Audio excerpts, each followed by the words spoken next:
Hello and welcome to episode 3 of the SportFlex Podcast. And I'm happily joined by AFC Wimbledon's finest defender, player of the season last year, Terell Thomas. My bro, how are you? I'm good, man. I can't lie. I'm good. Good Christmas? Happy to be on. Yeah, no, Christmas was good. It was, made of it as what you could, innit? Because of all the things and everything. So, but yeah, I was here. My family's first Christmas as a father, so. Yeah, good one, man. Happy to hear that. Bless. Hope the family's good as well. Yeah, no, everyone's good. Everyone's good, man. Yeah, so how has it been, like, COVID and that? Obviously, you're a baller. Like, how has it been, the whole process from when we locked down in March till now? Obviously, it's been mad different for everyone, but we got things going. Like, it was just like, so it was a one weekend. We was meant to play at a home game or something like that, innit? Yeah. And it was like on the Friday, they were just like, listen, it's all done. Like, season's been scrapped. Locked off. We don't know what's going to happen. We're going to stay there. For the first of all, it was like 1 month. Like, we got told, it's just going to come back in 1 month, going to be off for 4 weeks. So, obviously, they gave us like a program. It's like, stay fit, like, you never know. Yeah. Then, obviously, a couple of weeks went by. Then they're like, listen, look, impossible. It's not going to be 1 month. Before you know it, like, everyone's saying what they're going to do, how they're going to scrap the season. So, we was just out here, like, doing 5Ks and that, thinking, right, is the season going to start or what? Is it? We're just running, like, feeling like one more Farah. Just running, like, every day, thinking, is the season going to start? So we would probably had the same info as everyone else. You understand? Everyone was waiting. Whatever anyone needed to do was waiting for Boris, innit? So that's what we was waiting for. But during the meantime, we were just keeping fit, just doing stuff by yourself. Like, there's a little park near me, like, that I just was doing runs in. Yeah, that's but good. When it was good finally to hear the season, like, they made a decision. So the season did actually, it got obviously done on points per game and that. But yeah, from then it was just, when are we going to start again? Obviously, everyone knew that maybe at the end of September and stuff like that. But since coming back, obviously there was measures in place. So like we got a building, so you weren't allowed in. Like, when we first come back, like, you weren't allowed in. We would literally come, train, like, literally park right next to the field where the pitches are. Like, come on, train. There'll be like gazebos and that, where you can, like, because it was sunny, it's summer, like, sunny in it, so you could do that. Like, there was gazebos where you could maybe get a little massage or something like that, but it was only like one person was allowed to go in one gazebo. There was bare, like, stuff in place. Then you would train. Then there would maybe be gym equipment outside as well. Right. But now that do like a gym sesh outside, and then that's it. Then you go home. Okay, so so you literally be in for a couple hours. It's not like a normal long day where you come in at 9, you leave at like 2. We were literally there for a couple hours, and that's it. Train and go home. Okay, so do you not get tested like every game? Like is it mad strict? No, it's not every game, but it's like every couple of weeks, something like that. You get tested. Yeah, like, but it's a thing where you never know, innit? Like, we had an outbreak like a couple months ago, like 2 months ago. But it's just something you can't control it, innit? Yeah, it's like, peak, man. You understand? It's one of them things. And also, final question on the COVID thing, like, how is it different, like, playing with and without fans? Like, because you always hear the fans are the 12th man, but is it like really difficult? Like, there's no home and away games, really. Yeah. Like, so the first game we played Northampton, and I was like, I couldn't take it, like, in my head. I was trying to take it serious, but I was just chatting to the striker. I was like, I can't take it serious. Like, because there's no atmosphere. It feels like a pre-season game generally, but obviously after a couple of games you get used to it. But now, like, we played Charlton, they had some fans. They had like 2,000 fans in their stadium. That's the only game so far we've played with fans at the moment. So it was good to get it back, but obviously, like, it's a mad difference. It's a big difference. Yeah, and also, how disappointing is it, given that you've moved to the new stadium and like fans, they can't be there? Like, how is it? Because you played your first home game there, no fans there. Like, is that a big disappointment? I've said it, like, previously, like, when the fans come back, like, that's the proper time. That's the proper first game. Because everyone now, obviously, we played the game there, but it just doesn't feel like you've actually settled in. You understand? Because like there's still things to be done with the stadium and stuff like that. So hopefully, I don't know when, but hopefully soon, innit? Like end of January or something like that. I don't know. Yeah, just to get some fans in. That's Yeah. even at home watching it, fam. Like when it first happened, like it was hard for us to take it seriously with all this fake crowd noise. Like a goal goes in, the noise comes 10 seconds after. Yeah. Like even in the stadium, like there's speakers in the stadium. So like some games, some teams. So because where we was playing at QPR first, because obviously Plough Lane was not yet finished. Mm-hmm. There was like speakers in the stadium. Oh really? So like you're hearing crowd noises, and then like the ball a couple times, say the ball just goes wide or say it hits the side netting, like the goal crowd noise would come on for like 5 seconds, and they're like, right now no one scored, then they switch it to like them doing a ooh, and it's like like just turn it off, man. You might as well just turn it off. Facts. You might as well just turn it off unless it's gonna be like on point. Just turn it off. But it was like that's what it was like. Even at home, it's even good. Like we hear the players talk, we hear like the mark him, get there, effing this. Like it's good. Like a good insight of hearing the players talk. Yeah, you hear how much certain players talk. Like goalkeepers talking all the time, and you might hear some things that you're not supposed to hear. But that's football, innit? Yeah, it's true. But let's take it back to back when you were like young, your upbringing, you're growing up. Like how was your upbringing? Like how was you like growing up? Where did you come from? All of that? Obviously, I was born in Goodmayes, innit? St. George Hospital. Okay. And like I've lived all my life, really, except from now, until I moved out in Raynham in Essex. Essex. So I started playing. Well, my dad told me the reason why he's got me playing football is because in school, like the teachers was like, "Oh, he's mad shy. Like he doesn't speak. Like he doesn't. I didn't like involve myself with other kids. Like I was just there by myself, playing by myself and stuff like that. So it's like, oh, maybe like get into a local football team or something like that to get his confidence up. Yeah. And I joined one team, Perfleet, was called. They played near like in Thurrock. That's where we used to play. And from there, like my dad just said, like he just realized that for some reason I got the hang of it mad quick. Yeah. So when you me like Park and that, giving me more sessions, extra sessions, because him himself, he's a fitness. He loves sports, innit? So like when he was younger, he done boxing, like amateur boxing, nothing like serious, maybe semi-pro, I'm not sure. But he done boxing, so his training is intense. Like his mindset is, listen, you got to be intense every day. You got you understand? So that's what literally like it was when I was young.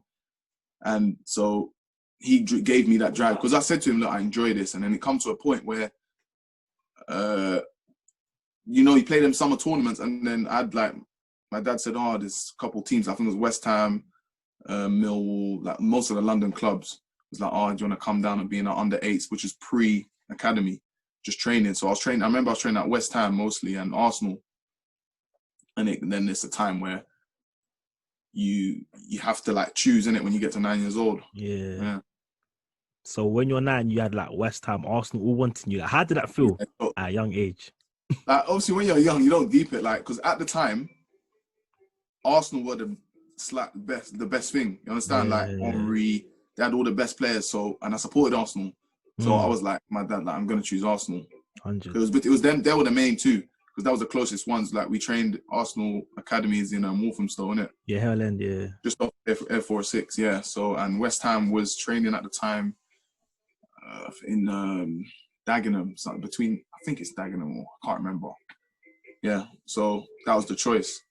So I made the choice with Arsenal, and then I was there from 9 till 12, which was like but for me, it wasn't such a big thing. Like, you understand? It was just I'm playing. That's my football, because I'd been with professional clubs since I was like 7 or 8. So I thought I was playing football for like a year or so, a year and a bit. And I remember like going for my first trial.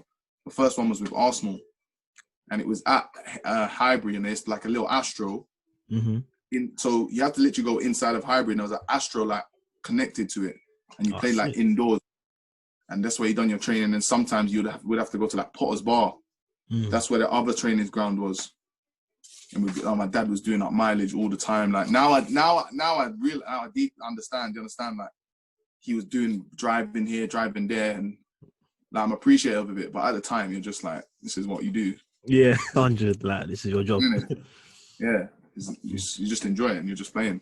Cool. So when you're like in school and that, was it a thing where it's like when you were at Arsenal, then you went over to Charlton? Did you have to like do half days in school? Did you have to go to a special football school? No, so the only time like I was missing some of school was like from year 10. So that's when day release started. So I think it was on a Tuesday or a Wednesday or Tuesday. I would like leave school at like 12 and then get to training at 2, get to the train. But I was at Charlton at the time because I was at Arsenal from 9 to 12. Then I got released and then I was training at different places. And then, I signed at Charlton. And then it was from, I think that's under 15s. Under 15s is year 10 or under 14s, one of the two. Yeah, that's when you started day release. So I would leave school at 12 and then get to the training ground at 2. I would have to like get trained, which was like mad long. Going from east to south to like Charlton on the train. Go into London, like walk, switch, come out. So it's like hour 45, hour 30 on the train. But yeah, that's when you start day release. So you start doing that once a week. Okay, cool. So you're now at Charlton. It's calm. You're back now. Yeah. So you're at Charlton now. Like, how was that? You joined Charlton. You were there for a pretty long time. Like, how was that process at Charlton? Did you ever believe that I can make it here in the first team, or was it a thing was like it was difficult and stuff like that? Obviously you believe you can do it, but in the back of your head, yeah, you know you can play professionally at one point. But it's only when things got getting serious, is like when people start talking about scholars, that's when it gets serious. It's like, listen, look, you're actually playing for something here. You understand? Yeah. But like if under 15s, if you're not, or under 16s, if you're not starting, if you didn't like start, it's like, what the hell? Like, I'm not gonna get scholar, or I'm not gonna be able to go to the next step. You understand? Yeah. Only like until then, 15, like 14, 15, you actually start getting the pressures of football. Yeah. Obviously, there's always tiny little pressures when you're growing up 9, 10, 11, but you start feeling, listen, I need to play. If I'm not playing, like, what am I going to do? Like, am I going to get a contract? That's the first, like, little pressures. So from then, it's like, you can play, you believe you can see a pathway from there. But when you're young, like 14, everyone had the mindset of, listen, I'm going to be playing first team week in, week out by the time I'm 19, 20.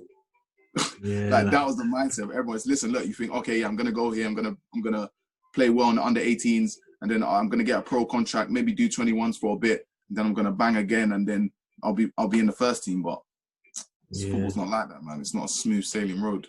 Yeah. So during those times where you're like 16, 17, 18, you're at that age where you gotta like decide, in it, is it ball or is it school? Was you confident? Yeah, I'm getting a scholar. Like there was no like, oh, I might not make it. Stuff like Obviously, that. there was a little bit, but at the time, I was like, I saw myself as one who would get a scholar. Do you understand? Yeah. I was quite confident, but at the same time, I still, like, my dad was still on to me about doing school and that. Like, I did pretty well in school myself, so yeah, there was always that thought of it. But regardless of that, you can always go to other clubs after that, innit, and go on and train. So they normally tell you like before the season's ended. So what happened was, we was in under 16s, and then they told us about the scholarships maybe a couple months before the season ended. So like during those months of the season ending, you can like, yeah, if they said to you no, you can go to other clubs and maybe like trial to try and get a scholar. So there was that opportunity, but I got a scholarship at Charlton. Yeah, that's great. So you've got your scholar now. It's like you've taken a big step, because even when I was in school, I wasn't taking football in. I was decent, but I wasn't sick on that. But like I know a couple of people that when missed out on scholars, got their scholars. So when you got that scholar, that's like a big step to the next stage. So now it's like I'm going for first team. I'm in the reserve team, on the 23s reserve team. So how was it feeling then? Was there a time where you felt, this is my breakthrough season, this is my opportunity, I'm playing well in pre-season, I'm playing with the first team in training?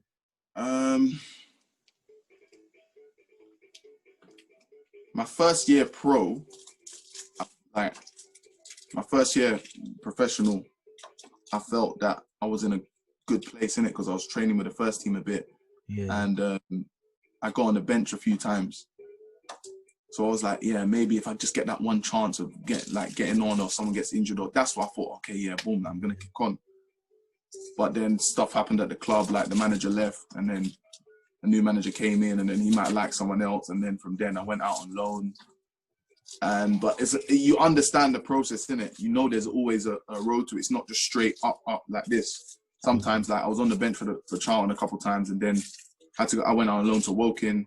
I was playing there for a bit, then I went on like loan again the next season. Do you understand? So that was my route. But it was always a thing of, if I play on loan well, then my parent club will think that, okay, we'll give him a chance.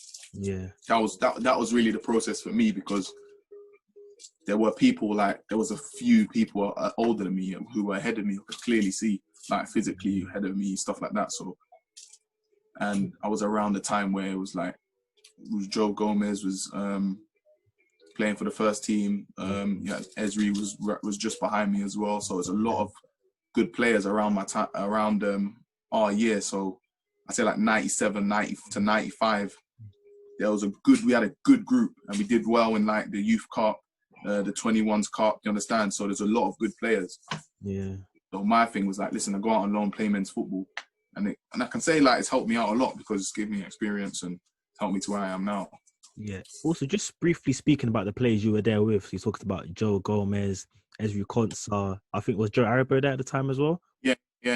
So like when these lot were playing, because these lot are playing like a pretty high level, especially Joe Gomez and Konsa. Like, could you see that these guys were a different level to like maybe the other players when you were playing with them, like when you first started? Obviously, the main thing was with Joe. It was like physically, he was like when we was young. So when we're like 16, so this is when I was a scholar. He was playing scholarship when he was under 16s. He was playing for the scholars. He was playing for the under 18s when he was under 15s.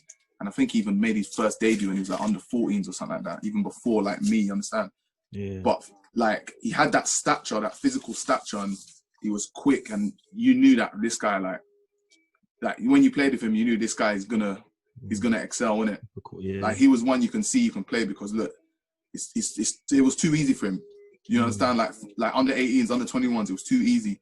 And then when he finally got that chance to play in the first team, played that first game, he was like, he's just looking like a normal guy out there. Yeah. So you knew that you could see that he can 100% go next level. But with other players as well, you knew there was talent there, but it's just talent with opportunity at the same time. Do you understand? Like even Carlon, like you knew the guy, Grant. Yeah. You knew that like he's got talent, like he's a baller, but it's just matching that talent with the opportunity, and they clashed together. And then when he got his chance in the first team, like he done well, and then go from there. Even with Ezri went in. Like we all knew we was good players. It's just if there was an opportunity for someone to go in. Do you understand what I mean? 100%. Yeah, because you see, like even players like Rashford, he got in through injuries. Yeah, he got mad. Like he wasn't like on the day before the game, he wasn't in the squad. Someone got injured, then he was in the squad. Then someone got injured, he went on the bench, and someone got injured in the warm up. Then he started. Then he bagged like 2 goals, and then from there, do you understand? So you never know. Like you never know. And then there's players that drop down from Chelsea, go down, or high academies that have to go down to lower leagues and then work their way up. Yeah. Like it's not just to say because you got released from a high club, you're never going to be there again. Or even you see people like Vardy, bro, like he was playing league and then bang, look at him now. Yeah, it takes like a certain mindset, of course, to like make at that sort of level. So when you went on, speak about your loan moves to Woking and Sutton United. Speak about those experiences there. Did they help you? Did you see yourself maturing? Yeah, helped because like I remember first game playing at Woking, I was like, right, this football, like everyone's just banging it. Everyone's just like, what are you doing? Like, I've got the ball, I'm trying to play midfield, and they're like, no, just hit the strikers, like hit the front man. What are you doing? Like stop taking risks. And like the physicality, and then I headed like. I remember I was thinking, bro, my head's hurting, like doing bare headers. But normally, like 21's football, like everyone tries to play through the lines and do things as they say, like properly. But it was a shell shock. But I thought my first game, I remember we won 2-1. We played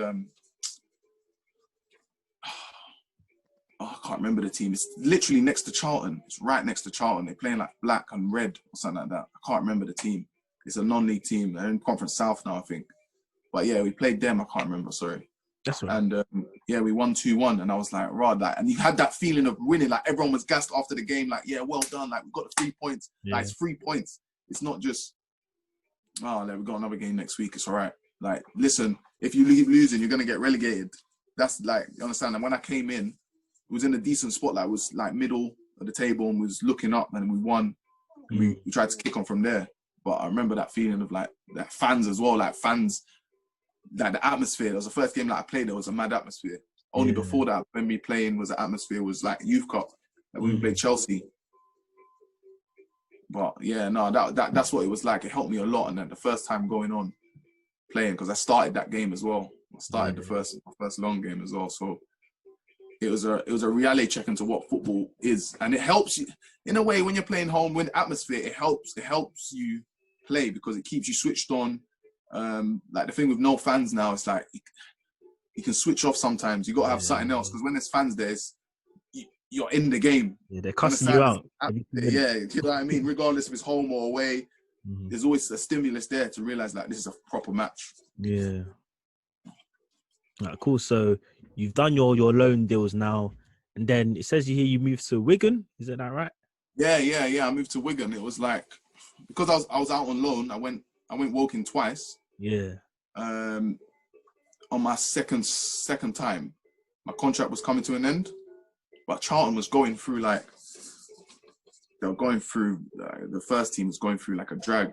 Like they weren't doing great. Yeah, they had a couple. Ownership. What's that? Yeah, the ownership thing and different stuff. Like the first team weren't performing. They were going through a couple of managers. Ever since I was a scholar, or when I went first team pro, that we was in the championship and we had this guy from Belgium, manager, and then he got sacked, and then the next one comes and he got sacked. So it's like different managers coming in, and when you're on loan, it's like someone came in when I was on loan, so the guy, he didn't know who I was. It was Carl Robinson came in. Yeah. You understand? Like, so more time than not, he'll just see me just training a couple times, because at Woking, they only trained Tuesday, Thursday. So I would be in the training ground Monday, Friday. So I would train maybe sometimes with the first team Monday or Friday. So that's the only time. So it was a thing where I was playing on loan, and there was different managers going in and out, and a new manager came in towards the end of the season. And it was a thing where I didn't get offered a contract, because it's like, there's nothing against him, because he didn't know who I was. You understand? Yeah, I hear that. Yeah. Yeah. So, but obviously at the time, my agent was trying to get people to watch me. And then I remember he was just like, yeah, we're going to watching you. They really like you.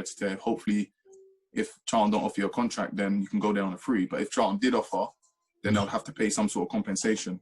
Yeah. But I didn't get offered anything. So I went to Wigan on a free. Yeah.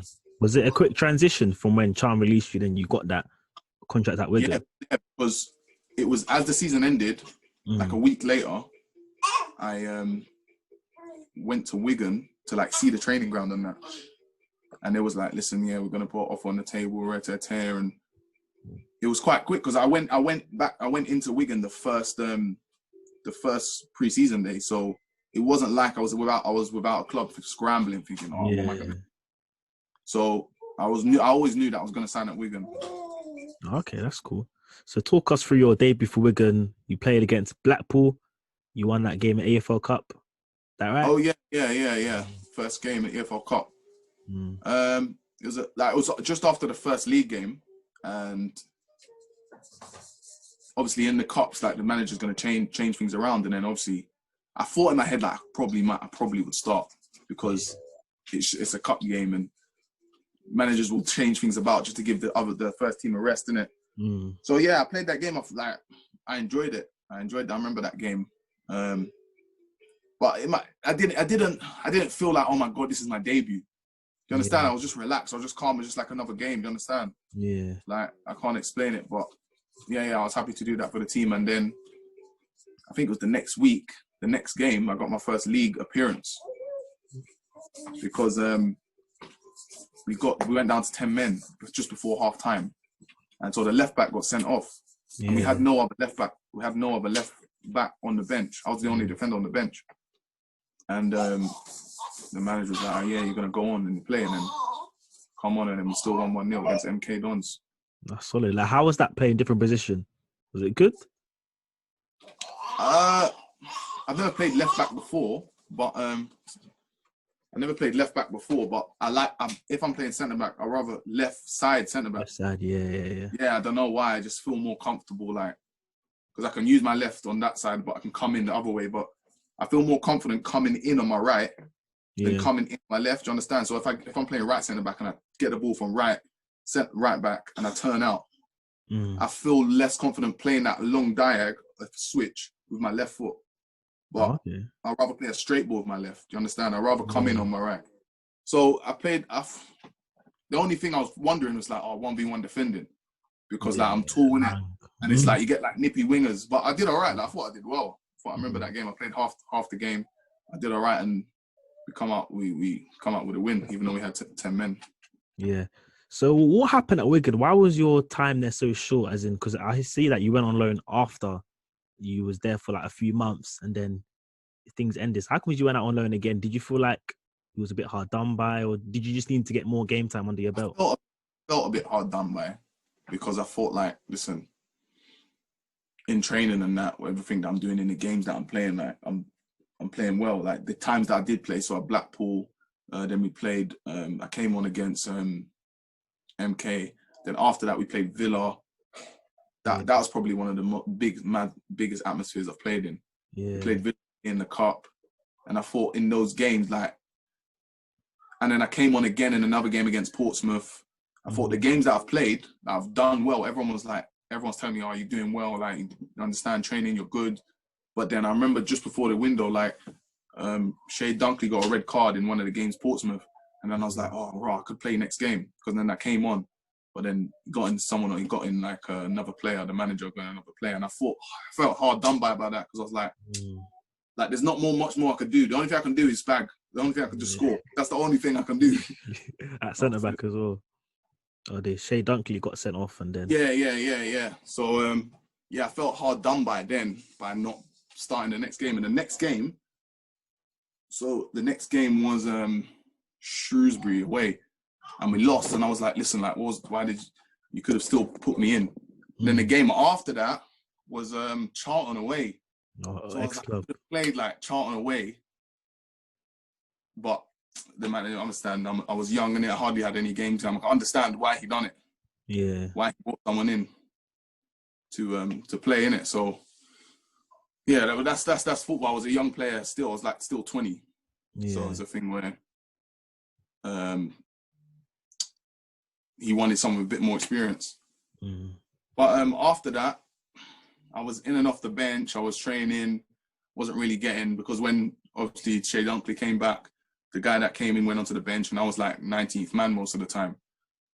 So then it came just before December, or just like beginning of December, and the manager was like, "Oh, we're gonna send you out on loan to get some game time. Like, now you're just sitting around, like, you're not doing much." Why does that keep happening, man? Sorry, bro. That's all right. Sorry. Yeah, you're not getting much game time, so you're gonna go out on loan. And I was like, yeah, fair enough. Like, he's like, you're gonna go to, and I went on loan to Sutton, who were at the top of the National League. We were like second or first at the time of the National League. So I was happy to do that. I was like, yeah, I could get promotion with a team. So yeah, I went out on loan for the second half of the season. Yeah, like, how was that experience? Like, second half, was you playing more games, more refining your game, getting more experience under the belt? Yeah, I was playing more. I was playing literally every game.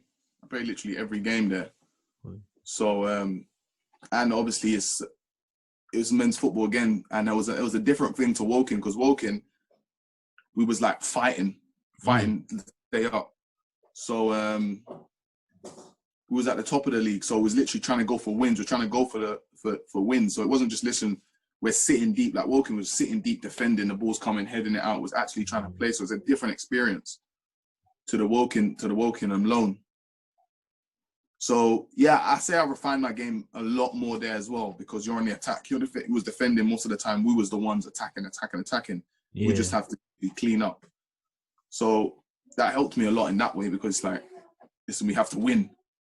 We're not just trying not to lose, you understand? Because the other team was Macclesfield, I think, and they were flying as well. So we was had to try and keep up with them. But we still came second. We came second, and we unfortunately lost in the semi-final of the playoffs.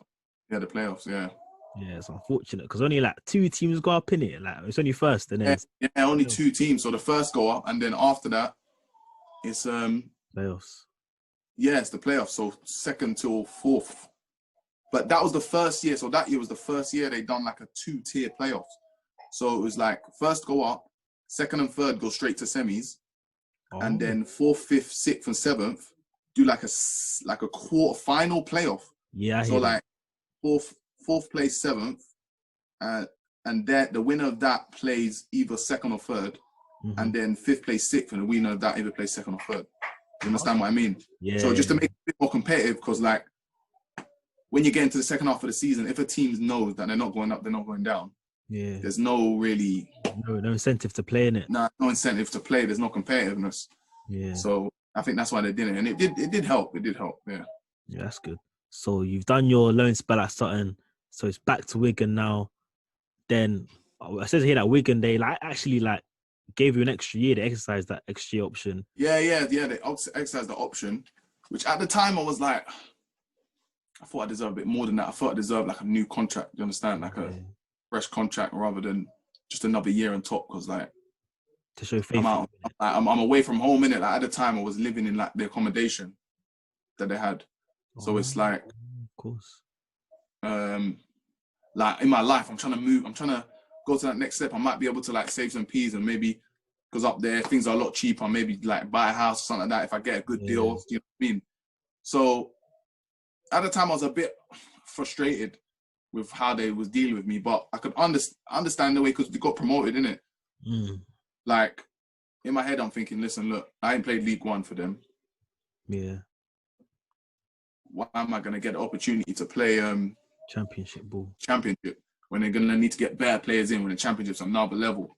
Yeah. So I knew what my situation was. Do you understand? I knew what my situation was, but then obviously the Wimbledon came along, and then I was like, yeah, 100%. Like, yeah. It's League One. So how did the AFC Wimbledon move come about? Did you know that were they interested in you from before? Or was it just like? I didn't have no clue. I just remember going into training at Wigan one day, and then the manager calling me in and being like, "Yeah, Wigan have put an offer for you. We've accepted it. You can if you are happy with the move, you can go and negotiate with them. You can go down tomorrow or something like that." And I was like, "Oh, okay." Then my agent called me, and then he was like, "Yeah, we got told about this," and it went from there. I went down, I watched them play a preseason game. Like they beat QPR on that day as well, so I was like, "Oh, this team's actually they're gonna be on stuff this year." And from there, I signed, sorted out the contract and that, and I signed a 3-year contract. Yeah, was it when you got the contract? Was it like you felt at home? You're back in London, not too far from home. You can settle in more. Was it like a great player settling in? Manager was confident in you. Did you really feel that? Yeah. It was more like that because it was a thing where in my head I was like, I have to. It was weird because it's like I'm not coming in as just like a young player who they're trying to progress. Do you understand? Yeah. Like I've come in as a player that you have to show why we brought you in. That was in my head, but I was talking to a couple of my guys and I was like, yeah, it's a bit of pressure. And it was like, no, I don't even need to think about it like that. I don't need to think about pressure like that because they've got you because they think you're good enough. You don't have to think, I have to prove that I'm good enough to the fans and that.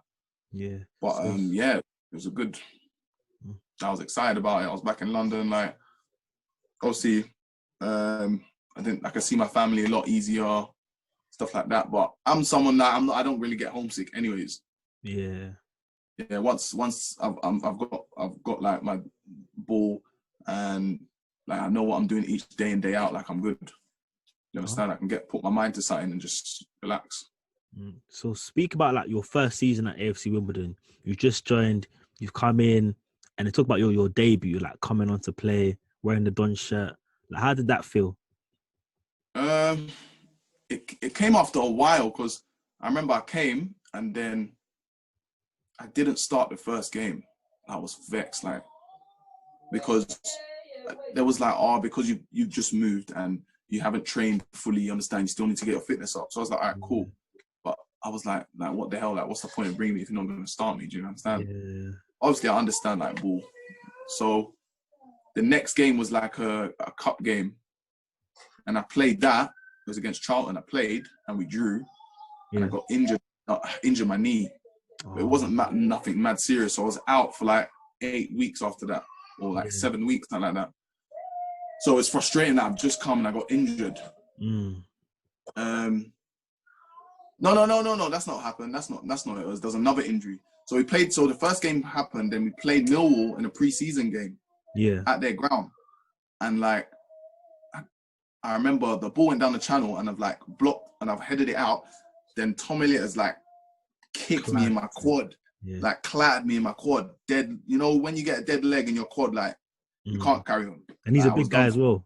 He's a big guy, man. He's big, and I had to come off. That was like, and so I was out then for like 2 weeks. Yeah.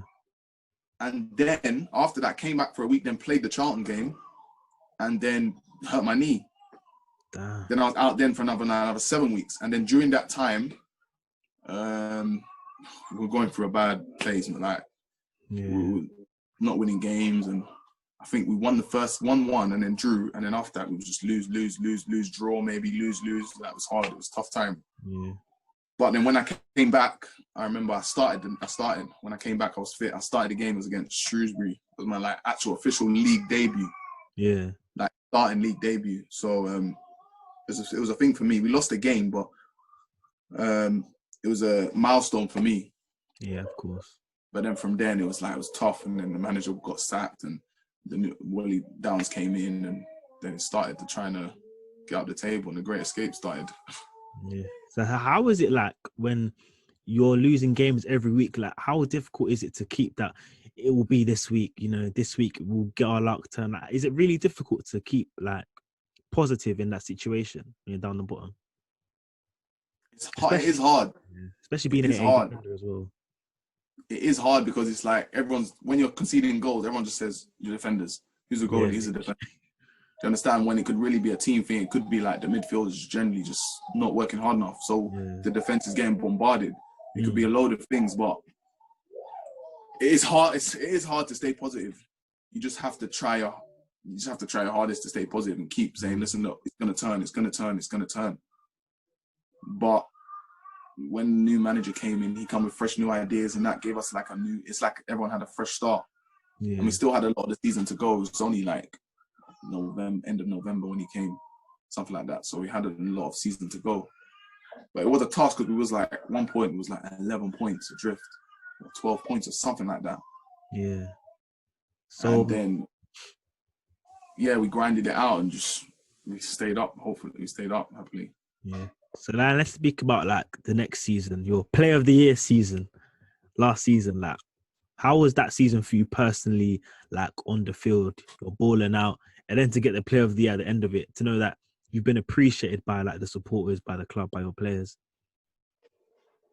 Yeah, no, it was a great feeling, and it was great. Like I thought to myself, like I'm playing well. Like just in the games, you just for some reason you're just confident in everything that you do. Coming like off, heading, passing, like everything's just coming off. That's how I felt in the games. Like obviously, I would go maybe a little dip here and there, but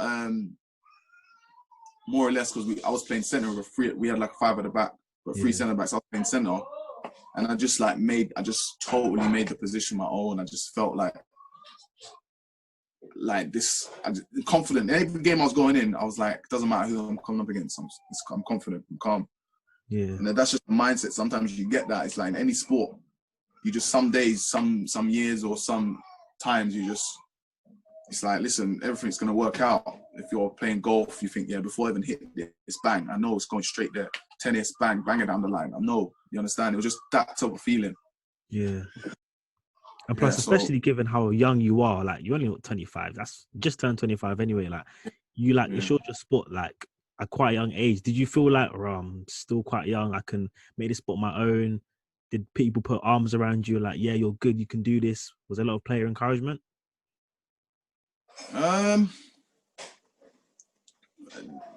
In a way, because we had a fairly youngish squad anyways. Okay. At the time, we had a youngish squad. Like in the league, we was probably one of the average age, one of the youngest. So it's like I was kind of a seniorish player. at 23. Oh, okay. So that season, the start of that season, I was 23. Yeah. So I was kind of a senior player anyways. I think the oldest person was like Anthony Wordsworth, and he was like 30. He might have just turned 30 or 29. Then after that, it was like 26. And then from then, it was 25, 24, you understand? So I was kind of one of the senior players. So I was the one really getting around everyone, getting around people. But yeah, there is a lot of encouragement with our squad. Like, it's probably the best dressing rooms that I've been in, you understand? So it's like, there's no bad eggs or anything like that. Everyone just banners with everyone. It's a good dressing room. Yeah, and like, how does it feel like this season you played Charlton, your old team? You played them before, but how does it feel like going back to play against Charlton? Do you relish that opportunity? I don't really think about it like that. I don't know, because all the people that like I knew really has moved on now. Yeah. So I don't really see it like that anymore. It's just another game. Like, it's not like I would score. If I scored, I wouldn't celebrate. It's not like that. Like, I didn't really play for them, so I didn't get on the pitch for them. So it's not like I have anything there. Do you know what I mean? It's just the club that I used to play. Oh, I hate that. So, like, and how does it feel playing in front of the AFC Wimbledon fans? Because we see the ground, the pitch is mad close, like, very. Yeah. So, Kings Meadow is tight. It was tight. Yeah, I've been so, there. Tight. The fans were good. Like, behind one of the goals was like where most of the noise would come from, and I think they were the majority of the away fans. But on a whole, like, the fans are. They're always behind the team, you know what I mean? Yeah. Like, regardless, like, even when we were scrapping at the bottom, they stay behind us regardless. Like, there was always a good amount of fans. It's not like sometimes you get there and be like, oh, it's hardly anyone here because we're losing, but they'll always come because it's like it's their club as well, isn't it? Yeah. That's the difference. That's what I like the feeling about Wimbledon. It's like it's got that non-league type feel, because in like non-league clubs, it's like a family club. Like, it's not like a vibe, it's like a community like vibe, because they actually support the team because they go and watch. It's not a day out. It's not like people would come over from like France or something like that and be like, oh, I'm gonna go watch Arsenal because I want to go to the Emirates. So then the majority of the fans wouldn't be actual Arsenal fans. They're just on a day out. Yeah. So that's why in some big teams, like the atmosphere isn't great, because you get a lot of people going there for a day out who aren't actual core the fans. Yeah. But like Wimbledon and teams like Sutton I played for, Woking, they had that.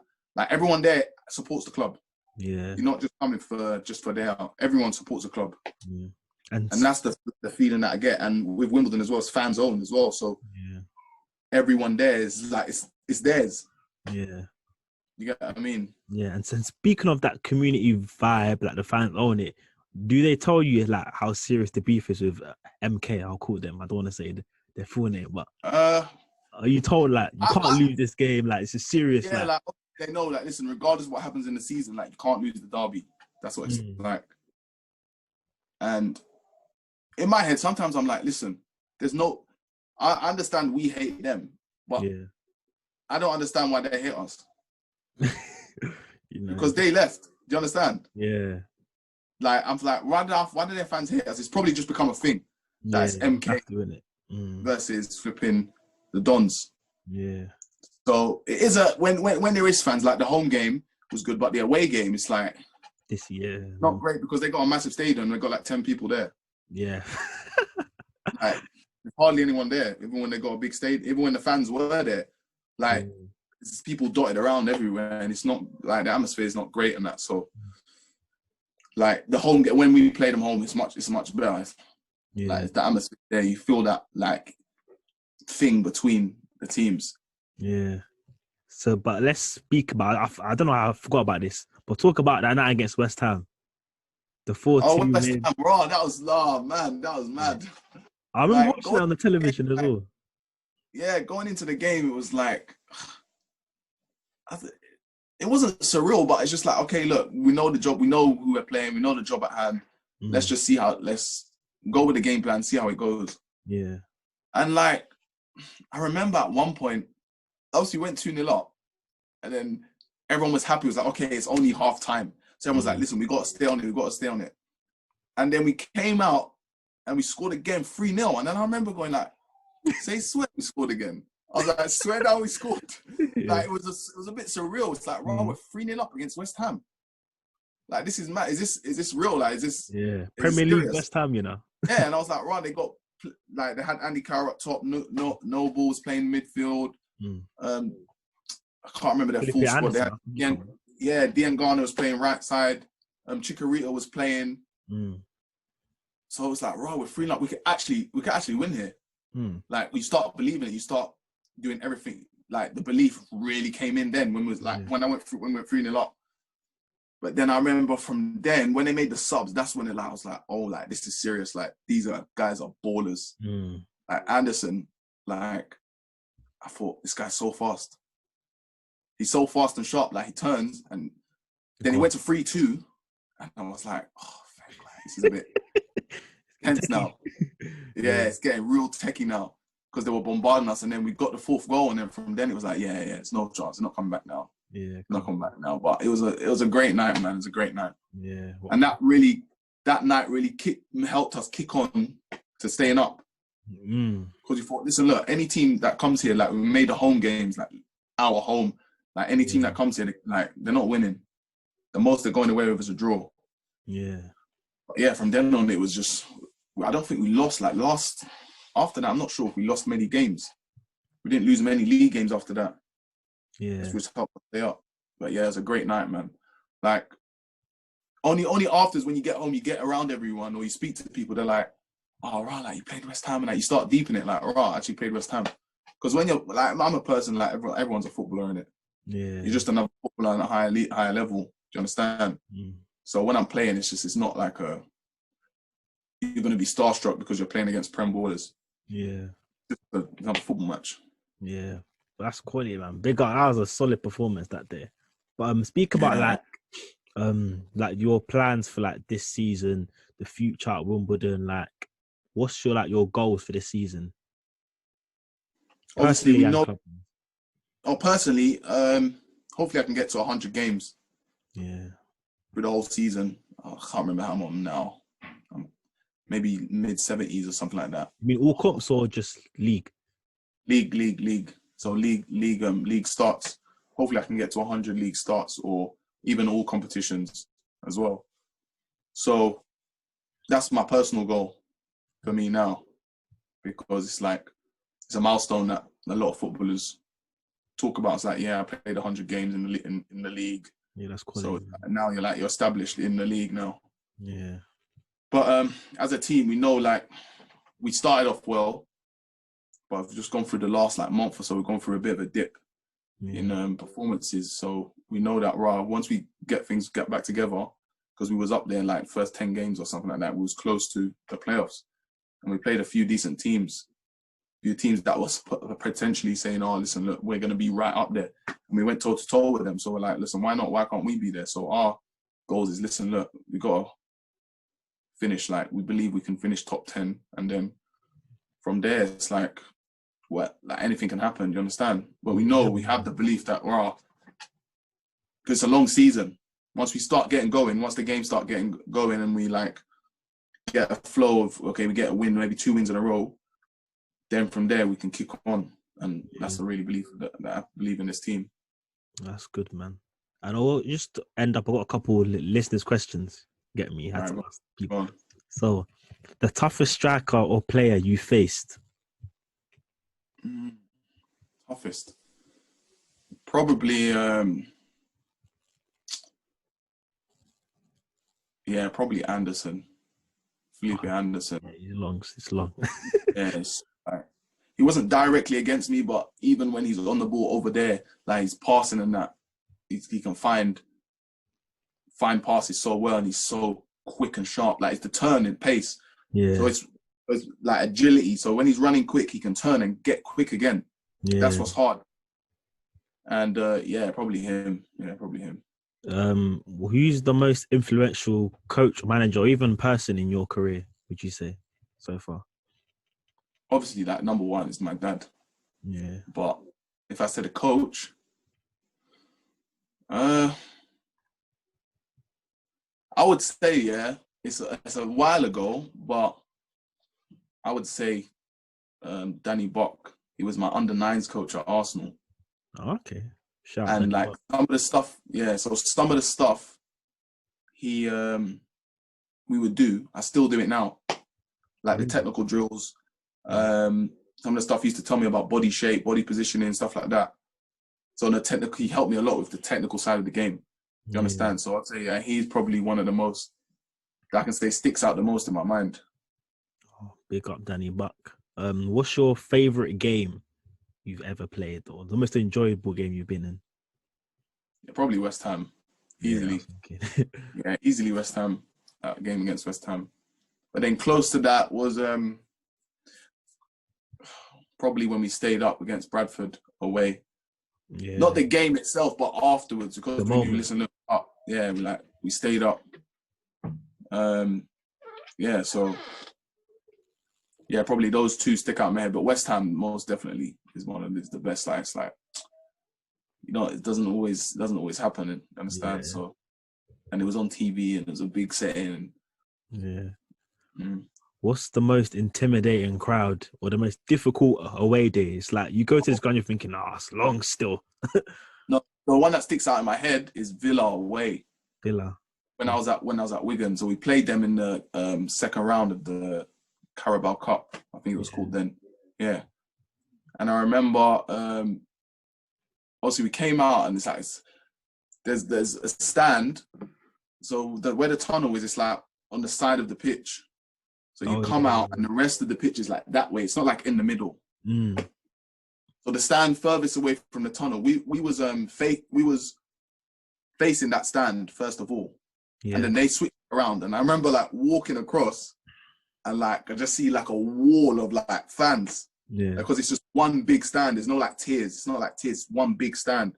And I was like, "Rah, this is fans." Like serious fans. Like I remember like thinking to myself, I was laughing. I was like, "These are serious fans." And that atmosphere was like probably one of the best atmospheres that I've played in, and one of the most times I thought, "Rah, it's you actually feel like heat. It's like hot coming on you, and it's like, rah, like it's a proper game. Like, this is a serious game." So yeah, that is probably one of that one. Is there like a favorite stadium you've played at, or one you hope to play at? I guess. Favorite stadium I've played at, probably Villa Park or Stadium of Light. So Sunderland. We played them actually. That was another one actually. The atmosphere was mad. We played them on New Year's Day. So like it was like 30-something thousand fans or something like that. That man are serious in Sunderland as well. Yeah. They turn up no matter what. And yeah, so that's probably one of the best stadiums, Sunderland. Because like when we played them, it was like, listen, look, the first time we played them was like, like 2 years ago, like these men were in the Prem, and like Man City was like here. Yeah. Like they were like here, like playing. Yeah. And so probably Stadium of Light is my favourite stadium I've played at. Also, are the facilities like that bad? Like when you go to places like Sunderland, Villa, and then you go to places like, I don't know who's in League One, like Bradford or Fleetwood, is it like the facility levels are just mad different? Or Portsmouth, for example? Portsmouth's another one where their fans are. I think I forgot about Portsmouth. But yeah, no, it is obviously the stadiums are different because they're not as Fleetwood is fairly new. They got a fairly new stand, so it's fine. It's calm. Like the pitch is calm, but obviously you can go to places like Accrington Stanley away, where it's like the change room's probably the same size as my bedroom. It's mad tight. Yeah. Like no space. You understand? The showers are. They probably do that on purpose, innit? In a way, like you're coming to our patch. Like you're not gonna have a nice change room and stuff like that. We're gonna get in your head from the get go. Yeah. So it's like. Yeah, there is a big difference. There's a difference because League One, like there's some big teams in League One, like Hull's another one. If I haven't played there when there's fans, but it's another stadium where it's like, bro, yeah, it's like it's a big stadium, it's a nice stadium. So Yeah, there is some difference. Yeah, there is differences between the two facilities. It's not some are like opposite ends, but more time than not quite close. Okay, that's cool. Got a couple more questions. This is a good one. Would you rather be a great player but with a trashed legacy, or a good player but few man will remember you? So wait, a great player with a dead legacy, like my legacy is like no one you're a great player, but your legacy's tarnished. Like you did something mad, like I don't know, like you cheated on your wife or something like that. So I'll be like a good player. So what's the other one? Either be so the second one is a good player, but people remember me. But literally no one remembers you. It's like, oh, he played for us. Yeah, he was a good player. Like, you know, them forgotten man. But you're good. Tarnished. Feck, that's a mad word, you know. Yeah, it's a mad word. But you were sick. You'd be great, man. You'd be a great player. Yeah. But depends how far into your career was it tarnished, like at the end? It tarnished enough that everyone remembers it, regardless of when. Yeah, at the end. That's better. At the end, at the end. Yeah, no, I'll be a great player, man. Yeah. You'll be a great player. Because, like, with a great player, you unlock doors to things you wouldn't have got if you're just a good player. True, yeah. Yeah, because, like, you can stay away from that bubble. You can stay away from that media bubble. Like, for example, I don't know, like, when Raheem was going through that madness with the media and that, you can sort of stay away from it a bit because everyone at the club literally knows you're a baller. Everyone knows that you're in a team that knows that you're good. Yeah. So it's only the outside world or the media who try and do things, because there's players that have done things and then it's just gone under the carpet. You understand? But there's players that do nothing, go little, or they go flipping Greg's, and it's like, raw. Why is he going Greg's? You understand?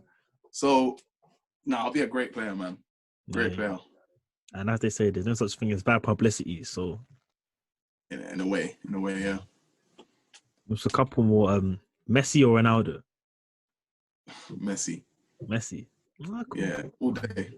All day, not even a contest. Nah, it's not a contest, man. It's not a contest. Fair enough. Yeah, he's on a different planet. Like, Messi is like, Ronaldo's like a machine that does things at optimum level every day. Mm-hmm. Everything's at the top. Like, but Messi's like, he does things that no one else can do. Yeah. Like, he's like a painter. Like, I remember Arsene Wenger saying it. He's like, Messi's like a painter that no one understands how he does this. It's like, raw, like, wait, how did you get that? How did you do that? No matter how many times you see Messi do something amazing, you're like, wait, how did he do that? Like, how did he go past four man like that easy? Make them look like they're not there. But Ronaldo, it's like, he's amazing because he'll bag a hat trick, he'll score a header, he'll tap it in, he'll bag a hat trick like bears. So that's what makes him amazing. He's just efficient. He's like an efficient machine that just keeps going, don't stop. But Messi just all the time, it's like, wait, how did he shouldn't be able to do that. Yeah. But he does. That's for me why. Yeah, I hear that. I'm with you. I was just testing you. And also, who's the best player you've played with? At any level? That's hard, man. Any level. Maybe not one. Tell us like the most talented players you played with, like in general. The most talented player I've played with is Lookman. Lookman, yeah, he's at Fulham now, isn't he? Yeah. The most talented. Like, he come from Sunday League. I remember when he first come to Charlton, it was quiet. He's still a quiet person now, but he just played his ball and he just come from Sunday League. So listen, he had that street ball, innit? Like street skills, and he just made it work. And like, he would do things that you would enjoy watching. Yeah. Understand? Like, sometimes, like, someone do something on your team, you enjoy watching your teammate play because you know, like, he's good, and he would do some stuff where I think, he's talented. He's got talent, and it just came together. He got a chance in the first team, and the stuff he was doing, like the type of player he was, you don't really get players like that in League One.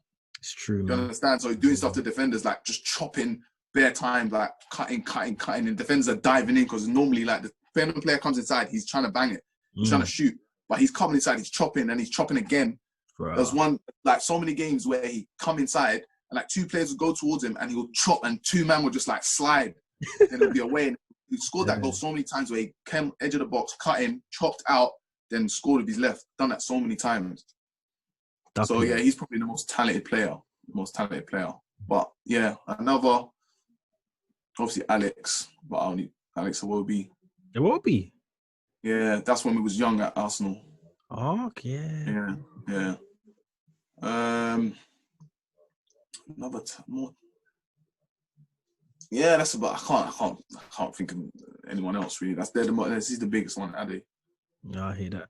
And is there like finally any sort of advice you give to any young ballers, people like, you know, trying to make it professional, and just in general advice to the young generation of what they can do to like improve themselves and get better?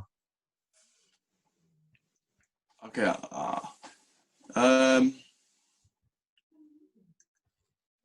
You gotta be. Okay, I'm gonna give two types of advice. So one, a mentality of like, so the mental side of it, and you gotta be ruthless. Like you have to be. Like I wish, like now I think about it, when I was younger, I wish like times when I was just like, I wouldn't go speak to the manager about like why am I not playing, or what can I do better. Like I wish I'd done those things, you understand? Or just literally thought about myself, because really and truly, obviously you have your guys in the team and that, like you have your mates and that, but it's really and truly it's you. Facts. Do you understand? Like if you're not playing, he's not going to pay your bills, even though he's your best, even though he's your boy. You understand? Like if he's in the team and you're not in the team, it's not like he's gonna be like, oh no, it's calm. Even if you don't get a contract, like it's calm. I got you.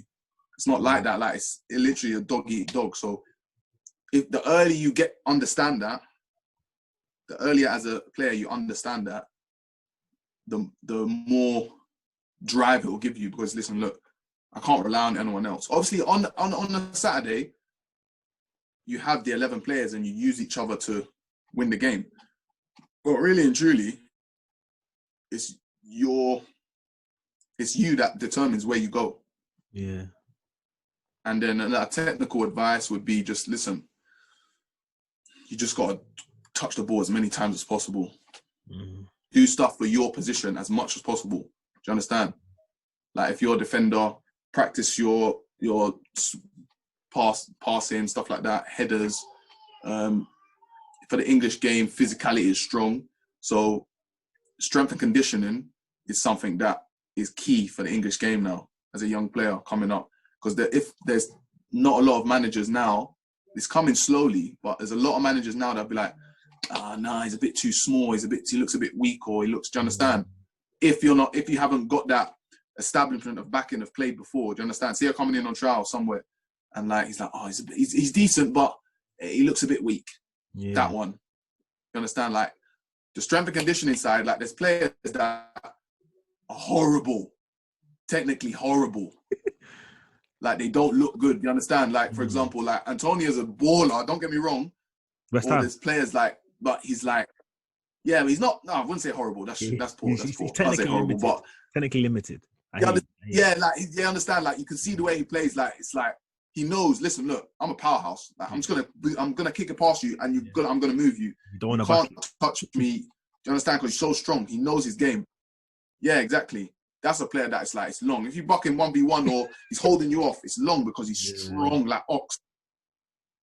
But yeah, so that the strength and conditioning side, I say, you can't forget about that. Do you understand? So a lot of there's a lot of PTs out there doing stuff like strength and conditioning. If you can find someone who's literally like, it works for you, then actually that's investing. Even though you're thinking, I don't want to pay him the piece. You understand? If you're a player like playing on league or something like that, or a young player trying to come up, those extra sessions, they help so much for because the science of it, when you're like 16, I think 16 to like 20, that base that you build there is what you go on with.